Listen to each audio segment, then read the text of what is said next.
Nako, Atty. Diyan ho tayo magkakaproblema. Paulit-ulit hong tinanong yang si Ramil Madriaga doon sa Injustice Committee kung siya ba talaga ang nagbigay ng larawan na nasa likod ni VP Sara. At paulit-ulit din ang sagot ng kliyente mo na siya daw ho ang nagbigay ng larawan o painting na nasa likod ni VP Sara. Ngayon, bigla honest mistake na. Dito sa video na to, umamin na ho ang abogado nitong si Ramil Madriaga na hindi talaga ang kliyente niya ang nagbigay doon sa painting na nasa likod nitong si VP Sara. Isang like at isang subscribe. Masaya na ho tayo dyan at sa mga gusto sumali sa ating community, yung join button nandyan lang ho sa baba. Ito ho ang banat nitong si Attorney Raymond Palad ha. It's just an honest mistake. Anong honest mistake? Honest mistake, hindi mo ba alam yung binigay mo? Binigyan mo nga ba talaga? Pambihira o nagpagawa ng kamukhang larawan para pag kami kausap, ipapakita yung painting na nasa likod ni BP Sara at yung painting na pinagawa niya at sasabihin niya na ganito kami ni BP Sara, ganito kami ka-close. Yun. Con artist nga eh. Diba mambubudol yan si Ramil Madriaga. Ngayon, nagkandalitaw-litaw na talagang yaang mama na yan, nuknukan na kasinungalingan. Diba ganyan katindi si Ramil Madriaga? It's just honest mistakes. That's what's attorney revealed. Raymond Palad, lawyer of accused Ramil Madriaga after Madriaga claimed that the painting in the background of Vice President Sara Duterte but learned that it belonged to artist Tanya Gaisano Lee. Yun ang problema. Ngayon, honest mistake na. Nung una, siya talaga nagbigay. Ibinida pa yung larawan na hawak-hawak niya. Con artist, bida-bida, manluloko, sinungaling. According to Palad Madriaga's lawyer, that Madriaga really has a painting that was given to Duterte. Palakpakan, tuloy mo lang yan, Atty. Palad. Nagmumukha ka na si Raulo dyan sa ginagawa mo. Tuloy mo lang, wala problema. At may naniniwala ba? Yun kasi yun eh. Dalawang ho yan. Hindi porket sinabi nito si Raymond Palad na talagang honest mistake. Nung una, binigay talaga niyan. Sigurado ka ba? Sabi ng mga congressman, sigurado ka ba yung painting na nasa likod ni VP Sara, ikaw nang bigay? Opo. Pinakomisyon ko ho yan. Pinagawa ko. Meron ho akong very talented na scholar. Very talented na scholar, pinagawa ko yun sa kanya. Anak ng toka, kung pinagawa mo yon, alam mo yung larawan, alam mo na iba yung pinagawa mo.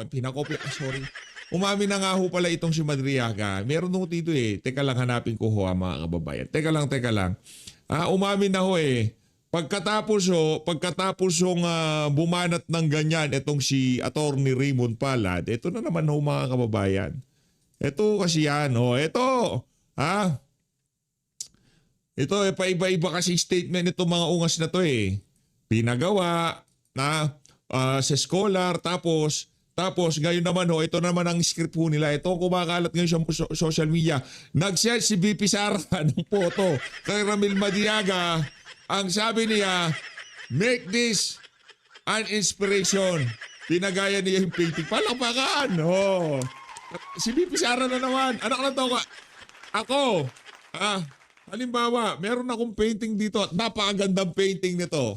Meron akong painting dito. Okay? Ayan ang painting ko. Okay? Ngayon, meron na ako nito eh. Ba't isisend ko pa yan kay Ramil Madriaga para sabihin, yan gawin mong inspirasyon, kopyahin mo. Hindi inspirasyon ang tawag doon. Ang tawag doon, kalokohan. Kung meron ka na pala, ba't mo pa isisend para magpagawa ng panibago? Diba? Ba't ka pa magpapagawa ng panibago? Ito naman si Atty. Raymond Palad eh. Linoloko nyo na naman kami, wag ganyan. Hindi nyo madadaan sa inyong mga kabalbalan ng sambayan ng Pilipino. Kaya naman, panoorin natin kung paano sinupalpal nitong si Ma'am Pinky Web, itong mama na to. Ito mga kababayan. Ito, teka lang. bago tayo magtungo dyan sa interview na ito si Raymond Palad, paruorin muna natin kung paano ng troll. Itong si DJ Chacha at ito si Manong Ted Pailon, kaugnay doon siya nangyaring hearing dyan sa Injustice Committee. Panoorin natin ito mga kababayan. Yung Game. ba'y naiyak din kahapon? Are you crying? Why are you crying? Nako, yan na. Let us put that on the record, Mr. Chair, that he is crying. Are you? Akala, anyway, ginawa ho nilang circus. Binaboy ho nila yung mga komite dyan sa House of Representatives. Yung una, yung 4 na komite, pinagsama-sama nila para babuyin doon sa Twadcom. Di ba? Merong Quadcom, merong Quintacom, puro kom-kom-kom. Oh, nag-kom-kom-kom ho sila dyan sa House of Representatives. Napakaraming komite ang nagsangkot-sangkot. Kung anong pinag-usapan nila. Ni katiting ba? Nakapaghatid ba yon ng ginhawa sa buhay ng mga ordinaryong pamilyang Pilipino? Hindi ang sagot. Ngayon ho, meron na naman ho silang panibagong circus. Ang tawag ho nila finding probable cause diyan sa impeachment ni VP Sara sa Injustice Committee. Oh. You crying? Are you crying? Oh. Are you crying? Hindi po. Oh. Why are you crying? Sisipon lang po ako. Narinig mo ba yun? Atty. Raymond Palad, tinotroll na lang kayo sa social media ngayon. Akala nyo kasi, yung mga kabalbalan nyo tatago sa katalinuhan ng sambayan ng Pilipino. Hindi tatagos yan, mga loko-loko. Iyo, Lawyer, Attorney Raymond Palad. Attorney, good to have you again. Welcome to the Good show. evening, Pinky, and Maraming sa salamat mga po, listeners sir. niya. Thank you po sa invitation. Of course, sir. Okay. Unang-una, I want to ask, kamusta po si Ramil Madriaga after the hearing? Yung kanyang pagbalik po sa BJMP. Ano naman, safe naman po yung pag-travel niya from the house to BJMP. Although at that time talaga, medyo bumaba yung sugar niya. That's why merong medical group na standby just in case na may mangyari. So,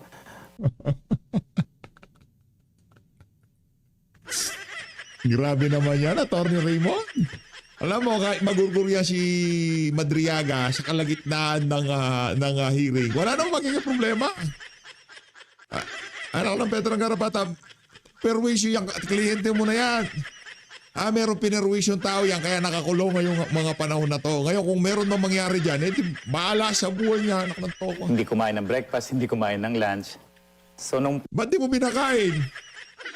Para ka naman sinto-sinto, hindi kumain ng breakfast, hindi kumain. Ba't yung pinakain? Kliyente mo yun. Ba't mo pinaharap? Inuna mo pa yung pagpupractice niya doon sa script kaysa sa pagkain niya. Kasalanan mo din yun eh. Dapat pinakain mo muna. At matagal-tagal siya doon sa House of Representatives. Ano yung kanilang betting process room eh. pag-uwi, kahit merienda, hindi. Sabi niya raw kasi, syempre, tense pa rin siya yung travel na security. Tense. Luckily for us, Wala nang magiging tense pa. Alam mo, wala kwenta yung tense na yun. Anong pinakamatindi? Yung mangidnap. Yun ang nakaka-tense. Pambihira. pinahiram sa amin yung isang Land Cruiser na bulletproof Wow. in going to the house and going back to BGMP. What were his thoughts after the hearing, sir? Kanino kaya yung Land Cruiser na bulletproof na pinahiram mo? Actually, very happy siya. Halos yumakap magmano sa akin. Kasi for so long a time, gustong-gusto nang ilabas yung saloobin niya. Yumakap magmanos. Drama. Ayos. Hoy, sa mga naghahanap ng abogado, kunin nyo to. Anak na to nga. Di lang pang korte. Pang ano pa, pang TV pa, di ba? Pambira. Pang sine pa. Yumakap magmano. Anak na to. Artista, gano'n? Every time dadalaw ka mo rin, hihingi ng piece of paper yan, ng ballpen, isusulat niya talaga. That's how he does things. Ano? Gusto niyang ilabas yung thoughts niya in his own words. That's why may mga lubas na letter, di ba? Sarili niyang composition yun, may mga bura, in his own words yun, di ba? And you can realize he can compose, di ba? Yung mga salaysay. So he was happy because he was able to... To air yung side niya. Kasi since 2023 daw, 2022, 2023, has been writing letters to lawmakers na pakinggan yung side niya nung makulong siya. He wants people to listen yung story niya. Pero wala nakikinig eh, di ba? Who would listen sa isang tao na pag chinek mo sa internet yung name, kidnap or ransom yung cases. So, Except Congresswoman Laila De Lima. that was after Aray ko. Aray ko. Siguro nating Manila de Lima yung saba ni Madriaga kaya pinakinggan niya ba? Effective. Eh, ang trip ni, ni de Lima, di ba? Yung mga nakakulong. Yang si, ang pangalan no, yung nakakulong si, kalimutan ko yun eh. Yung siga-siga nun sa, nung namatay nung pandemic. Si JB Sebastian, di ba? Yung mga trip ni de Lima. Nung affidavit na. The visit by Congresswoman Laila de Lima happened December 8. We have been asking her to visit Ramil to bet, ayaw niya. Ang sabi niya, mag-affidavit siya Ang sabi muna. niya, I need to see the affidavit. Diba? Kasi I check yung records, may mga kidnapping.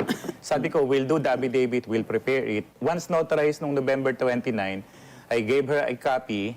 Sumulat si Ramil, I think sumulat November 17, pero na-receive niya a week after, mga November 25 na.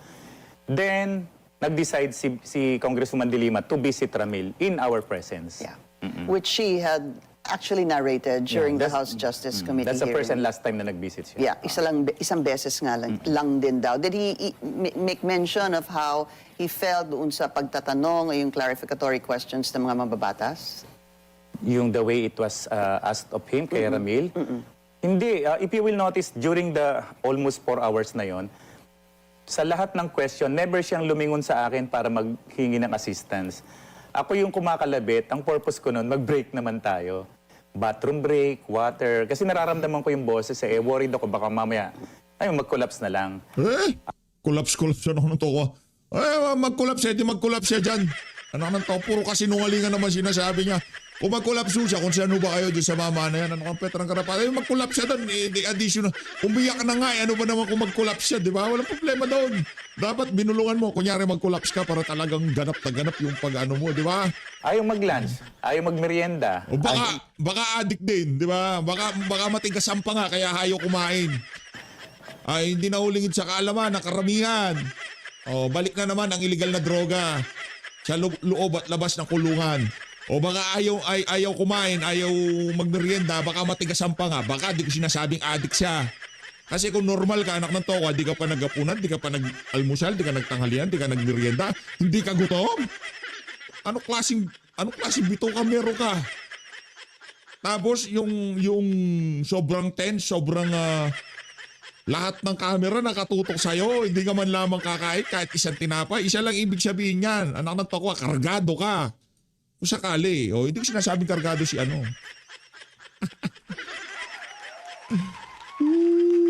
Kung umabot kami ng 5, I think tatapusin namin ng 5. Kaya lang the House decided na umalis na para makarating sa BJMP ng 5 o'clock. All right.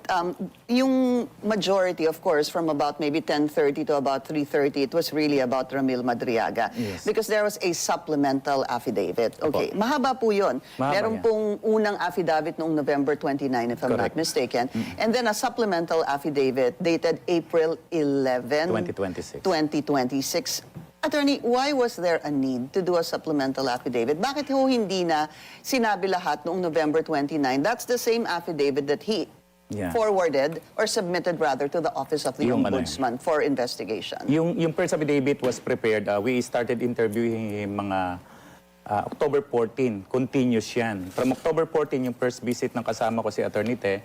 Then October 18, then continuous visit na yan. We were able to finish yung affidavit niya and had it notarized November 29, 2025. So mahirap mag-bet ng mga information, mag-gather ng mga facts. Pero sabi niya gusto ko nang maglabas ng affidavit for whatever reason, gusto kong sumulat sa mga congressman mailabas yung issues na gusto niya. Kasi nga, ang feeling niya, naiipit siya ron sa kidnapping. He wants a venue na mailabas what is happening doon sa farmers. So that's why dun sa last paragraph nung November 29 affidavit, may reservation doon. Because sabi niya, attorney, mahaba yan. Mahaba yan. And you need all the information para ma-check lahat ng contents na yan. Kaya yung supplemental affidavit naman, started siguro ng mga second week, third week, I think mga January, diyan na kami nag-decide na i-formulate na yung second affidavit niya. It took us time, no? Kasi kailangan mong i-gather yung mga evidence, yung mga pictures, we need to validate yung mga kwento niya, yung mga bank accounts niya. Mahirap, no? Especially yung mga bank secrecy natin, yung mga procedure sa LTO, mahirap i-verify talaga yung mga information. January, you started with the second Yes, oo, the matagal yan. supplemental affidavit. But would it be fair to say that talagang sinadya niyong matapos yan bago po siya magpakita noong April 14 sa House Justice Committee? Yes, talagang ano yun, halos every other day nandun kami sa jail. Kasi nga, the subpoena directed for him to appear was to bring the affidavit, authenticate it, and other evidence, other documents he may want to submit. So, yun ang Nandun ho ba yun? And other documents he may want to submit? Yes, na sa subpoena, bring evidence to prove. So we need to execute a supplemental affidavit to expound yung contents nun. In fact, yung sa supplemental affidavit, marami doon repetition ng first affidavit. Pero this time... Marami ring bago, sir. Marami ring bago. Yeah, maraming bago. So it was finalized ng April 11, gabi na. We had to bring a notary public doon sa loob ng jail. Inauthorize Grabe. Pambihira talaga, oh. yung counter affidavit sa Taguig, yung libel. Inauthorize yung supplemental affidavit. Talagang gabi na nangyari yun. All right. And then he was made to read yung Yun ang- pong kanyang supplemental We never affidavit. expected that na So, just a quick kapaligid. question, Sir Attorney. Nung dinala niyo po yung supplemental affidavit, dinala niyo po nung araw na yon, nung April 14, or was it previously submitted to the House? Yung araw na yun, nung April 14, nung umaga. Okay. Dala na namin yun. Okay. So yung kaping hawak ni Ramil, yun yung original, yung binabasa. That's what, and then you furnished a copy to everyone. Yes. Kasi they were able to show it doon sa big screen. Yes, hindi ho kasi ba? we arrived sa house around, nandun ako ng 7:30. Ramil was there around mga 7:40. Maaga kami nandun. And the house hearing started mga past 10 na eh. Kasi nung tinawag nga, Siyempre, magbe-betting process pa eh. Swerte kayo, wala na si Boy Google. Kung nandiyan pa si Boy Google, talagang baka medyo delay pa. Kasi, nakita nyo naman mga kababayan, bago mag-umpisa ang hearing, talagang ito si Ramil Madriaga, todo practice. Todo todo sa ulo, todo yung mga detalye, 'di ba? Talagang pinaplansya ho nila. Pero yun na nga ho mga kababayan, ang kasinungalingan hindi ho yan hindi tatagos yan sa sambayan ng Pilipino. Alam, makikita. Hindi ho basta-basta madadala ang ating mga kababayan diyan sa mga ganyang klaseng kasinungalingan. Kaya pero dito kay attorney, good luck na lang attorney. na siya. Medyo nagkaroon pa ng recess kasi he was outside doon sa hearing area Tama at po. pinapasok po siya, Yes. naka-bulletproof, naka-helmet, etc.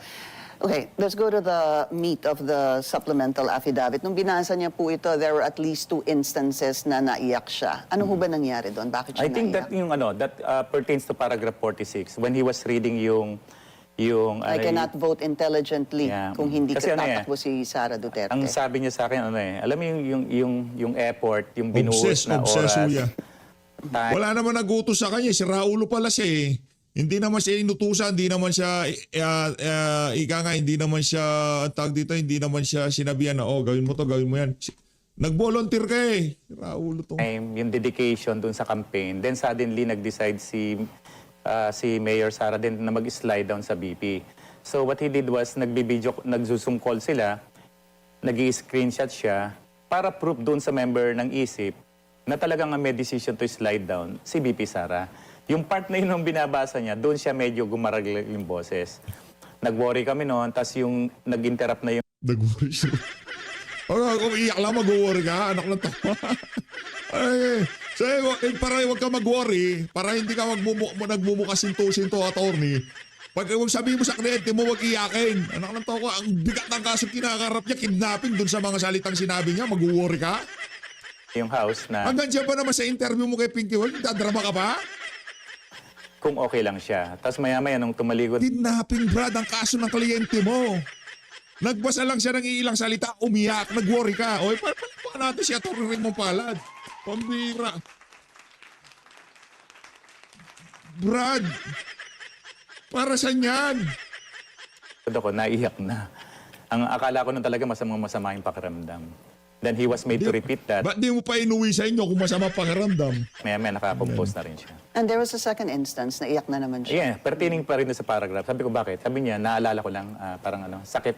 Obsessed Kasi siya. imagine na, yung time na yon nung during the campaign from 2016, 2018, hanggang 2023 Obsession yung kay BP Sara. Nyakol yung kliyente mo, Brad, nyakol. na ma-detain siya, he enjoyed the life, no? I saw his mga motorcycles, yung mga kotse niya. Masarap ang buhay niya, I tell you. Yung mga kotse niya, nagre-race siya sa Clark. Ano bang hanap buhay ng kliyente mo? Anak ng toka, kung paano masasabing hindi masarap ang buhay niya? Sa bagay, no? Siya ba nagbabayad niya sa'yo? Ano ba, pro bono? Siya ba ang kausap mo dyan?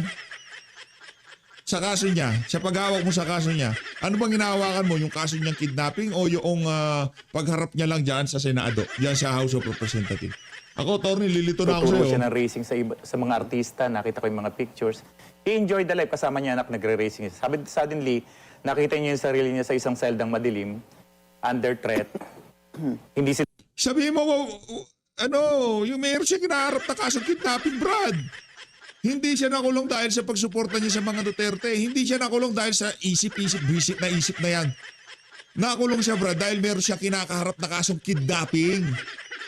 sila kumakain sa jail Ano ho yan? Ang tawag dyan, emotional appeal. Daan mo, Brad. Dramahan mo kami ng konti. Kulang pa. Iyak ka din. ng common food, nagluluto sila. Hindi sila gano'ng nakakalabas. So pag pinagsama-sama mo yun, naawa siya sa sarili niya na andito siya sa Senado at sa Congress, reading yung information na talaga na maminahal niya yung grupo na yon. And now he is saying words, statements na yung iba naapektuhan, yung mga isip members, Isip. yung pamilya niya. Wala na. Sinilip ko yung isip. Wala na. Wala nang update doon sa mga kahit ako. Halimbawa, isip member ako, nalaban ko yan, kidnapping for anak ng towa. Aalis ako nung isip member. Sige nga, maglabas ka nga na 10 member pa ngayon ng isip. Maglabas ka. Pagkatapos ng eleksyon, wala nang update doon sa mga pages nila. Isip member. Yung mga relatives, Loko-loko. classmates, yung mga fraternal brads. So sama-sama na yun siguro. Okay, let's go to the meat of the supplemental affidavit. No, just a couple of points that I'd like to raise. Unang-una, kasi lumabas din sa maraming mga dyaryo online papers, yung hindi na dispose yung 125 million in confidential funds in 11 days. Kasi yun ang sinabi niya. Na-dispose ito within 24 hours. Less than 24 hours. Less than 24 hours. So, let's go, we're showing some parts of the supplemental affidavit. Kailangan So yan. ito po yung, Ma'am to be Pinky, clear, kailangan yan. ito po yung supposed to be, may natanggap Alam ko naman, trabaho lang, walang personal. Di ba, Ma'am Pinky? siya, may dineliver siya, mula, kasama po niya yung si Colonel Nolasco, galing kay Colonel La Chica, at doon sa disbursement officer ng DepEd, nagkita sila sa parking lot, no? Sir, tama, sa DepEd. Tama po. 4 na duffel bag ang iti-turn over, 3 malaki, at isang hindi gaano kalaking duffel bag, na nagkakahalaga ng 30 to 35 More or less. million supposed to be each. Tapos, ito po ay dinala, one in San Pablo, Laguna, one in Nomu Bashu. It's a restaurant, or is it a restaurant It's or a comedy bar? in, I think, Morato. Okay, it's a comedy bar in Morato. And then the other one, the other two, supposedly Wala na. was on the Yung sa Nomo, wala na yun. Sasabihin na naman yan itong si attorney, honest mistake na naman. Para ko nang naririnig itong si attorney, sasabihin naman niya yan, honest mistake, hindi pala sa Nomo, sa Jollibee pala, sorry. parking lot of the office of the ombudsman. Himayin ko lang po ito, attorney. When he kept mentioning San Pablo, Laguna for a supposed politician, sino ho ba ito? No names, no? Sa kanya is that kutub niya, politician. Meron siyang, basta ang sabi, maghahatid tayo doon ng bawi tayo, magde-deliver ka sa couple in Laguna. That's how we describe it. Hindi niya alam yung name. Kasi ang style ng delivery niya, pick up, sabi niya pick up, execute, transport. No question asked. Paano niya malalaman yung mga contact person? Somebody will text,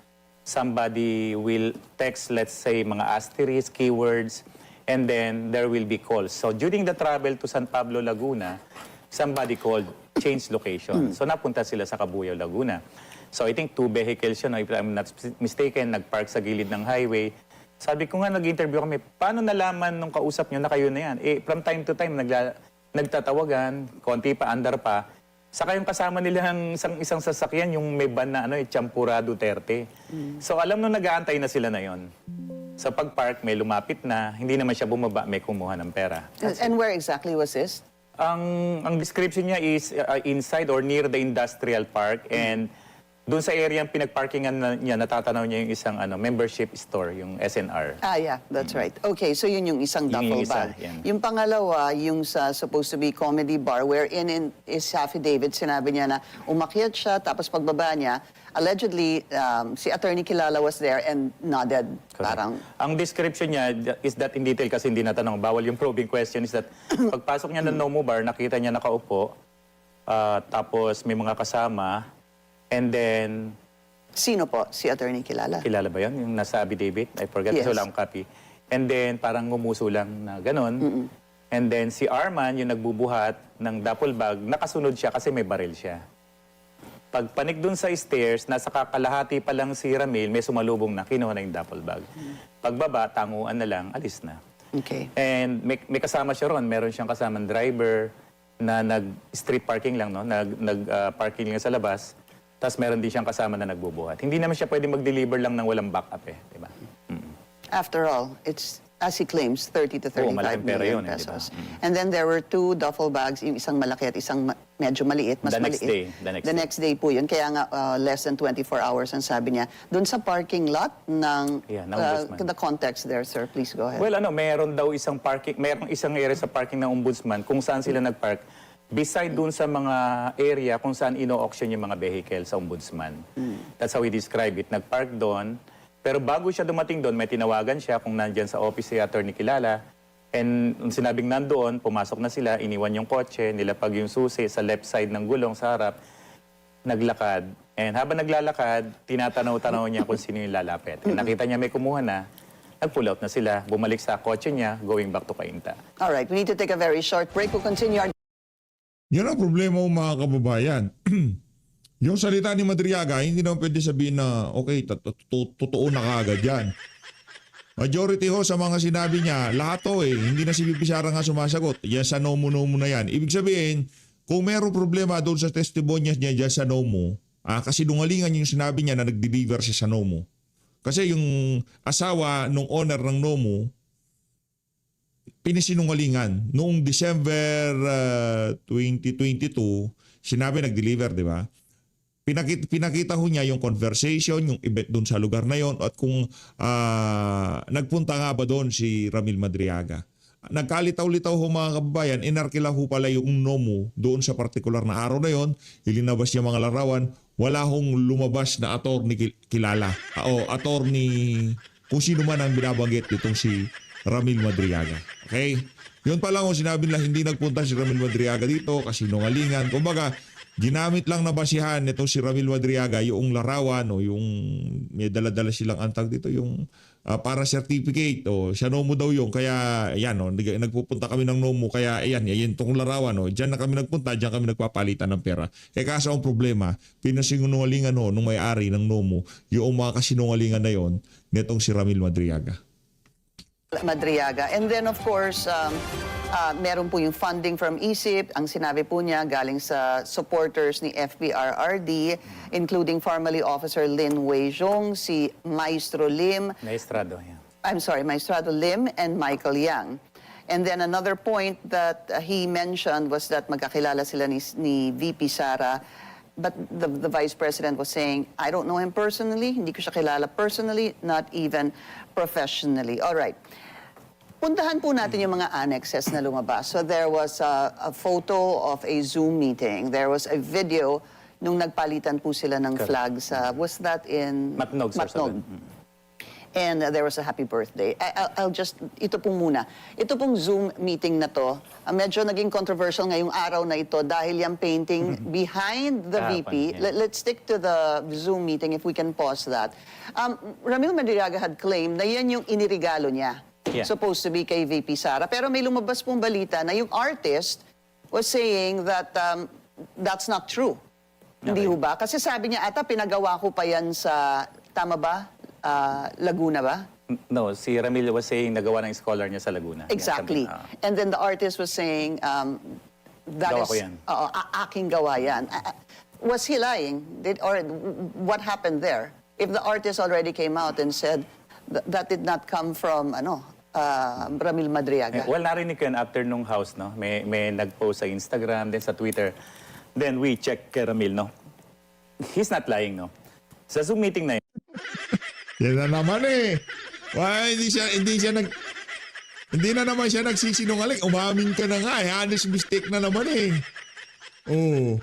Di ba malinaw? Tinanong, sa'yo gawa. Ano eh, scholar ko, pinagawa ko. Ulit. Sigurado ka yung larawan na yung painting sa likod ni VP Sara. Alam ng mga congressman kasi nag-rehearsal sila. Nagkalitaw-litaw. Pati yung mga congressman na kumuha kay Ramil Madriaga, binudol niya. Alam niya na hindi siya gumawa noon. Ang tanging dahilan kung bakit merong ganun si Madriaga para ibida na ganun sila ka-close ni VP Sara. Di ba? ayan, nakita niya yan, nasa likod ni BP Sara. Sa Zoom meeting na yan, iba yung mga reflection ng light. Sabi niya sa akin, yung painting na yan, ako nagregalo niyan. Paano mo masasabing ikaw yung larawan kay VP Sara merong muka, yung sa'yo walang muka? Hindi mo ba maalala, anak na tokwa? Hindi mo ba i-check? Hindi mo doon lamang i-double check? Kasi ang problema, nabida-bida ka.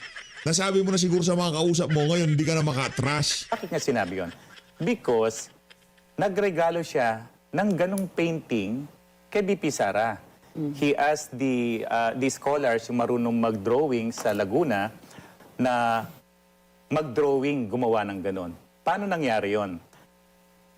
Sa isang pag-uusap nila, may isinend na photo si BP Sara sa kanya. Ang sabi niya, nakakwento niya kasi may isang magaling mag-drawing dun sa Laguna, nag-send si Sara ng photo. Ang sabi niya, ang binanggit sa kasama ko is make this an inspiration. Okay. Okay. So binigay ni Ramil sa artist yun, nag-drawing yung, dati bata pa yun eh, nag-drawing yung babae sa Laguna ng dalawang painting. Isa kay BP Sara, isa para kay Ramil. Hindi. Sa sobrang obsessed ni Ramil Madriaga, nagpagawa pa siya ng painting ni VP Sara. Palakpakan. Ngayon, sa lahat ng mga kakita ng painting sa bahay niya, dalawa yan eh. Kay Sara, ganun kami ka-close. Diba? Con artist nga eh. Budol-budol, manloloko. Yung para kay... Gaano kaya karaming pera nahutot nitong si Ramil Madriaga dyan sa pagbibida-bida niya na malapit siya sa mga Duterte? Sa mga nahututan ng pera ng Madriaga na yun, maglabasan kayo. Anak ng BP Sara, kinuha pa ng PSG yun. So, during the Zoom meeting, I think yung Zoom meeting 2021 pa yan, bago mag-election yan. Tapos nung pinapakita namin yung mga photo sa Easy Pilipinas Facebook, nakita niya yan, ako nagbigay niyan. Because he was very sure, kasi nagbigay talaga siya ng ganong painting. Whether it is pure imitation or imitation, hindi ko masasagot yan. Basta ganon-ganon yung konsepto ng painting. Babaeng walang muka, merong yet. May muka yung kay VP Sara, yan o. May muka. Sinungaling ka rin na attorney eh. May muka yan o. Kita naman may muka siya o. Yung kay Ramil walang muka, yung kay VP Sara may muka. Sinungaling talaga tong si attorney. Sa Nakatingin likod, nakatingin sa side, Filipiniana, color green, and combination of orange. So, nagpagawa siya ng dalawang painting. Kinuha ng PSG yung isa, and presumably, binigay kay BP Sara. That's why when nagsusum sila, alam niya yun yung niregalo niya. Now, somebody is claiming na hindi ako may gawa niyan. Hindi namin kailangan awayin yung taong nagsasabi na painting niya talaga, genuine niya yan. Ang sinasabi lang, Ay ano mga kababayan, dalawang magkailarawan, ito yung kay Ramil Madriaga daw binigay, ito daw yung sa kanya. Alin pa talaga, Brad? Pambihira. Sobrang kasinungalingan mo kung ano-ano kabalbalan yun ba. Pinagaya eh. Para maibida na close sila. Anak ng toko. lang namin, nagpagawa si BP Sara, pinagaya niya yung painting na yun. But if that is the story, O si Bibi Sara pa ngayon na nagpagaya. Palakpakan. Pambihira, oo. Si Bibi Sara pa ho ngayon nagpagaya. Oo. kamali po si Ramil Madriaga. Would you submit to that when he said that was the painting? Kung makikita namin yung genuine painting sa likod ni BP Sara at talagang makukompare namin dun sa hawak ni Ramil, dun sa Laguna, na magkaiba, then we will submit na siguro gawa nung taga Davao yun. Pero sabi nga niya, may kopya siya ng painting na binigay niya si Sara. Akala niya yun yun. Kung hindi yun yung kinabit sa likod, hindi namin i-argue kung yun talaga yung original nung sa Davao. Ang sinasabi lang namin, meron siyang binigay similar sa ganung painting. But just looking at it, no, the difference between that and the one na pinagawa is parang it appears, sir, may ponytail yan, tapos yung pinagawa. Wala Wala. lang ponytail. Yan pinakaiba. Yung Zoom meeting na yan, nangyari yan 2020. So ngayon, si VP Sara pa nagpaano? Nagpagaya doon sa ginawa ni Madriaga. Palakpakan. More or less 2022. And then, we showed that kay Ramil sa pagsisearch namin sa Facebook, Isip Pilipinas, yung mga na-screenshot namin doon sa Facebook niya, nakita namin yan. I see. And siya nagsabi niyan, ako nagbigay niyan. He was very sure Okay. na ako nagbigay niyan. It's because sa mindset niya, niregalo ko yan eh. Niregalo. Which is, meron kaming proof na meron pa siyang isang extra painting na nandun sa Laguna. Meron kaming photo Yun, pinakita po namin kanina. Yung hawak-hawak niya? Yan, may hawak Okay. siya. Dalawa yan. Okay. Then yung isa, Ayan na nga, pinakita ko Ayan, natin. yan. Oh. Kung titingnan mo, pag pinagtabi mo yan, parehas yung Pilipiniana, green, tapos yung dito sa shoulder, red-orange. Na-stress ho si attorney dito sa painting. Doon sa detalye ng mga duffel bag, di na-stress. Yung concept, faceless, Ang tapos bira. yung yellow. Kaya sabi niya, nung nakita niya sa likod, ako nagregalo niyan. Alright. And there were other, yan po yung Zoom, inuna po natin yan. Yeah. Tapos yung isang kinuha ni BP Sara, meron kaming photo nun, hawak nun nag-drawing, na sabi namin, kinuha ng PSG. If you will show that picture, may sasakyan doon. And let them check, sasakyan ng PSG yun. Yung kumuha ng painting. Yes, Galing kay Ramil Madriaga. Yung isang painting na hawak nung babae, nandun yung nag-drawing. Brad, sa sobrang con artist, nito si Ramil Madriaga, pwede siya tumabi doon sa sakyan. Hindi ibig sabihin, meron sa sakyan ng PSG doon. VP SPG doon. Ano ka tawa? Pinagpa-picture siya. Ito, nandito sa sakyan nila. Ito, picture. Ang bira. Kagad binigay na kay VP Sara. Brad, kidnapping ang kasong kinaharap ng kliyente mo. Napakarami niya kasinungalingan mula sa NOMO, mula sa confidential fund, hanggang dyan sa larawan na yan. Anak ng toka, lahat gagawin niya para ma-establish na close siya sa mga Duterte. Ganun ka desperado yung kliyente mo na yan. May kotse sa likod. Ipacheck nila. Doon isinakay. Tama Yes. ba? Kaya talagang Okay. nagregalo siya kay BP Sara. And idagdag ko lang na Pinky. Dalawa yun, no? Dalawang faceless. Tapos siguro gusto ni Sarang magkaroon ng konteksto yung painting. Sinabihan niya si Ramil, paggawa pa ng isa, this time may mukha siya. So meron din kami nun, may mukha siya. Ang parehas na parehas yung pinakaiba nun, nilagay na yung mukha ni Sara. So meron siyang painting na binigay, pinagawa tatlo. Dalawang faceless, tapos yung isa with the face of PP Sara. Okay. But the one he supposedly gave or turned over, ito po yung may mukha Yes, na, yes. obviously. Yan. Yan yung may mukha. Pinagawa ni BP Sara, the same, yung Okay. same girl na nag-drawing, this time pinalagyan niya ng mukha. Ayun. Ayan o, yung dalawa.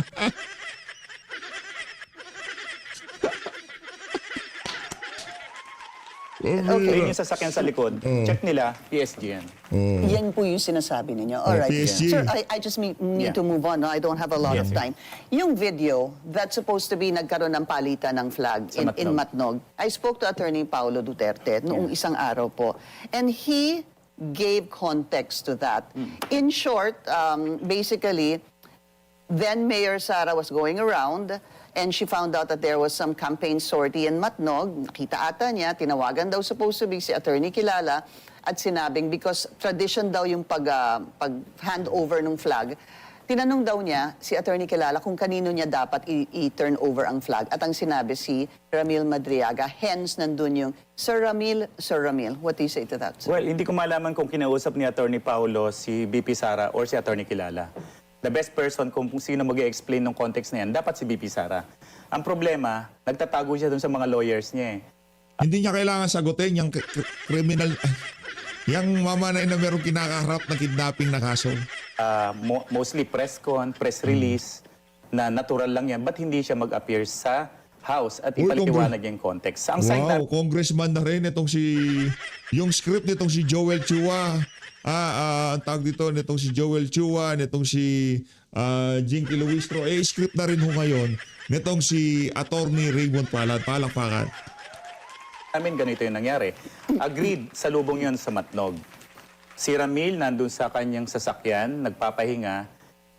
Pagbaba ni Sara, hinahanap niya, Sir Ram, Sir Ram, Sir Ram. And then may sumisigaw, Kuya Ram, hanap ka ni Mayora. Malinaw sa audio yan. Yun yung narinig natin sa audio. Now, there are people na magsasabi, hindi ganito yan. Tinawagan ni Attorney Kilala si Ramil, ganyan-ganyan. Ba't tayo nila mag-appear sa House? Ipaliwanag Ba't kailangan? Hindi naman require. Sa Senado na lang. Attorney. nila yung konteksto na yon. And then we have witnesses. Of course, wala pa sa ngayon sa House, no? We have witnesses doon habang inaabot yung bandera kay BP Sara, nandun si Richard Babagay sa gitna. For context, who is that? Naka-detain din. And I talked to him. Siya yung lalaki sa gitna habang inaabot yung bandera. And after that abot ng bandera, nag-usap yung dalawa, si BP Sara and Ramil, for the next 30 to 40 minutes. And sinong pwede magpatotoo nun? Well, isa, si Richard Babagay na nakausap ko na rin siya, co-accused din. Yung kasama po niya sa kulungan. oo. Okay. So hindi lang to hi hello sa campaign. Pinag-uusapan nila yan. Sabi nga ni Ramil, siguro hindi lang 50 times kami nag-uusap niyan. Sa Davao, sa bahay, nagpupunta ako dyan. Pag nandun si PRRD, pinatatawag si Sara. Kasi hindi rin pumupunta si BP Sara sa bahay doon pag nandun yung, si Hanilet ata.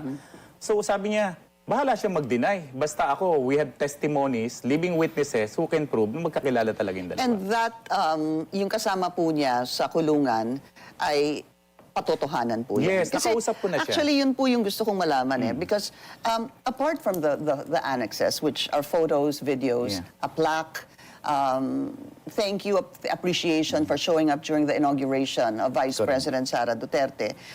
The question is, meron ho bang ebidensya? Kasi madali hong sabihin na kahit sino naman pwede magpa-picture kahit kanina. Yeah. Pwede naman sabihin po yung paglipat ng flag ay dahil nga doon sa kinuwento ni Attorney Paulo Duterte.